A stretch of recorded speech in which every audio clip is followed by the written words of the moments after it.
Time for our weekly chat with our hockey insider Pierre LeBrun and the Montreal Canadiens back in the postseason for the first time since they went all the way to the Cup final in 2021. Pierre LeBrun, are you one of the very few reporters who predicted the Habs would be in this position?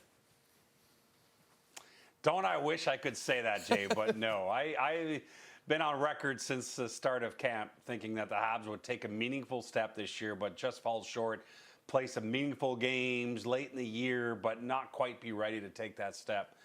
But obviously I was wrong, and I was not alone in that. And I can tell you who else didn't think they'd be in this spot right now. Deep down, if you gave them truth serum, it would be Kent Hughes and Jeff Gordon, the two guys who run the Montreal Canadiens. If you would have asked them in September if they thought their team was in the playoffs, I'm telling you that the true answer would have been no. But certainly within that, some wiggle room that if everything went well and the growth was, you know, really impressive, that perhaps. And listen, this is not to take anything away from what the Canadiens accomplished this year, but I also think that the 8th spot ended up opening itself up to a race that was a little weaker than the West. And good for Montreal for taking advantage of it. For them to be in the playoffs in year 3 of a rebuild is above and beyond where they thought they'd be when they started this rebuild or retool, whatever they called it at the time. And certainly hats off too, Jay. I know you weren't going to ask me this probably, but to the Columbus Blue Jackets who forced Montreal's hand here in the final week. And what an incredible year for Columbus. You know, I spoke to Jackets GM Don Waddell on Wednesday morning after their big win on Tuesday night in Philly, and he said to me, you know, if you would have told me at the start of the year that we'd still be in this on the morning of April 16th, I don't know if I would have believed you. And of course, it's not just that Columbus, like Montreal, were a rebuilding team and no one had them in, but of course, in the wake of the tragedy, the death of Johnny Gaudreau, and how the Jackets responded, Jay, I hope that doesn't get lost in all of this, because I think you have some great stories here. The Habs making believers out of people and being way ahead of the curve here with their rebuild, but also the Columbus Blue Jackets doing everything they could to shock the world. I love that you brought that up. And Dean Evason did just such a terrific job in such a tough situation. Everybody should be commended in that organization. It's remarkable. And then talking about another team that we might have had low expectations for, but really blew them away, the Calgary Flames. I mean, they were just eliminated from the postseason on Tuesday night. They almost made it. You actually caught up with their GM, Craig Conroy, earlier in the week. What a job he has done. How does he view this team, Craig, that really defied expectations this season? And also, how do you expect him to approach the offseason? Yeah, I mean, listen, you know, at the time, Craig Conroy was still hoping they had one little miracle left in their hat. You know, the odds were against them, and they still went out and won on Tuesday night. So they didn't get knocked out because of a losing effort. But he was so proud of them. I mean, his own quote was that he thought it was amazing that they had hung in this late in the regular season, you know, given where people had their team before the season. Again, much like Montreal and Columbus, no one had the Flames making the playoffs. That's just the reality. And a lot of that is because Craig Conroy spent a lot of last year selling off half his roster. There was a lot of turnover, a lot of pending UFAs that got dealt, and it gave the impression to a lot of people around the league that maybe there was more of that coming this year.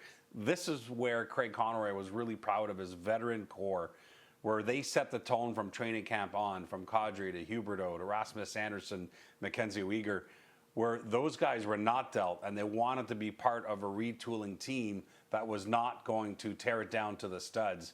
And the only way to make sure of that is to go out and be competitive this year, and that's exactly what the Calgary Flames did. So I know the Flames fell short, but I'm telling you, the culture shift and what they established by defying all expectations this year is massive for them heading into next year. The big thing for them, Craig Conroy reminding us that he's been after one specific thing here for quite a while and hasn't been able to get it yet, is a young center in his 20s to play in a top 6. Easier said than done. He was interested in Dylan Cousins, who went from Buffalo to Ottawa at the trade deadline, but that will be mission number 1 here this offseason. Listen, the Flames bottom 3rd offensively all year long. They need to score more goals next year, but a lot to be proud of, I think, if you're a Flames fan. And if you have a future star goalie in Dustin Wolf, who already looks terrific and will likely get Calder votes, man, the future is bright in Calgary. I'm also told by my producer, Pierre, that I just called you Craig, so I apologize for that. There's so many Craigs in my life. there's Button, there's Conroy. There's too many of them. So I just want to apologize before we move on.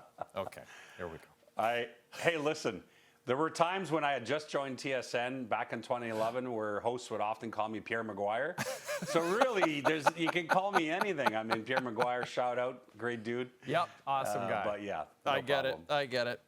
Well, let's talk about the Toronto Maple Leafs. I feel like you made Leaf fans feel a little more confident Wednesday when you tweeted that you felt this was the most playoff-ready team of the Matthews-Marner era, and I think a lot of people agree with you, Pierre. But it's still the Battle of Ontario, and the Sens got the better of the Leafs in 3 matchups this year. Do you feel like Leaf Nation should be potentially nervous about this matchup? I can't believe I'm about to say this, but Game 1, to me, could be so telling about where this series is heading. The Leafs have not been very good at home in the Matthews-Marner era during this whole playoff run. They've been under 500, and so... if they drop Game 1 to a Senators team playing with house money, watch out. To me, that sends a different tone.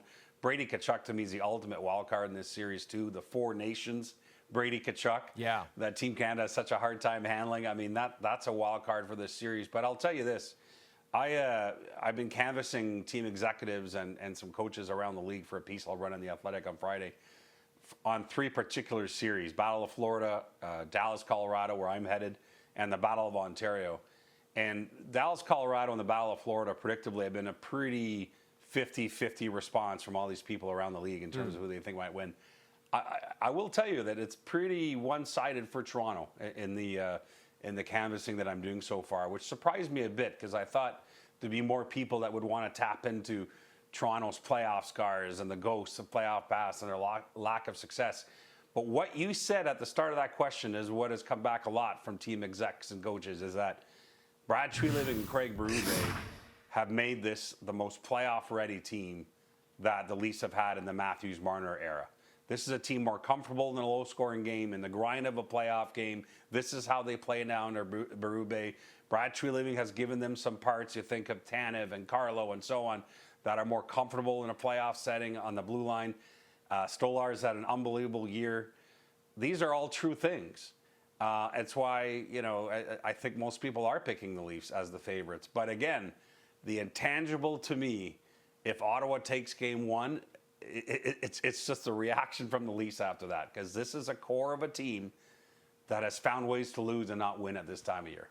And you mentioned that, in polling some of those executives, they had Dallas and Colorado pretty much as a split as to who might win their first round series. And you're about to head to cover that series for The Athletic, which is very cool. And they're 2 top 5 Stanley Cup favorites. And we should mention, and we've talked about it on the show, Tyler Seguin is back for Dallas now. So another piece goes back for Peter DeBoer.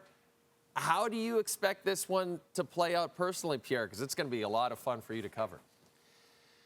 Yeah, I'm pumped. I was asked which series I wanted to go for my editor, and I had my hand up a couple weeks ago, and I said Dallas, Colorado, because I think this is a Western Conference final playing out in the first round. And I covered this series last year in the second round as well. You just mentioned Tyler Seguin back. That's huge. The Stars are loaded in their top 9. Look at the names in their top 9 when Game 1 rolls around on Saturday. It's crazy. On the other hand, Colorado's Gabriel Landeskog's on the mend after 3 years away from NHL hockey, played a couple of AHL games. He wants to play in this series. We'll see when they pop him in. So those are some sort of counterbalancing, major players on the mend. But the big injury that affects this series either way is Miro Heiskanen. The Stars have not been the same team defensively 5-on-5 since he went down a couple months ago. They've done their best to try to sugarcoat that and Band-Aid it, but it stands to reason. He's a top 5 defenseman in the world, but they have not been able to replace the quality of those minutes, especially with the game on the line. And so, the Stars are being a little vague with what Heiskanen's availability looks like. I know Darren Dreger talked about it on Insider Trading Tuesday, but the difference between him maybe being back in Game 3 or Game 4 or not at all, or only in Game 7 or not at all in the first round, the nuances in that are gigantic. They're gigantic because the moment he's back, that tilts things, I think, in the favor of the Dallas Stars right now. I see it very much as a 50-50 series. So that'll be the big storyline, whether he plays or not, and if he does, when, in terms of these two great teams going at it. Well, Pierre, it has been so great having you on with us each week throughout the regular season. This segment, Right On, has been such a fun addition to the show. So we hope to chat with you as the playoffs roll on. But travel safe in the series out west, and hopefully we'll talk to you soon. Yeah, Jay, I'm sure I'll find you at some point during the playoffs here. So it's been great throughout the regular season. I always enjoy these Wednesday night hits, and right on. Right on. Someone's got to pick up my car.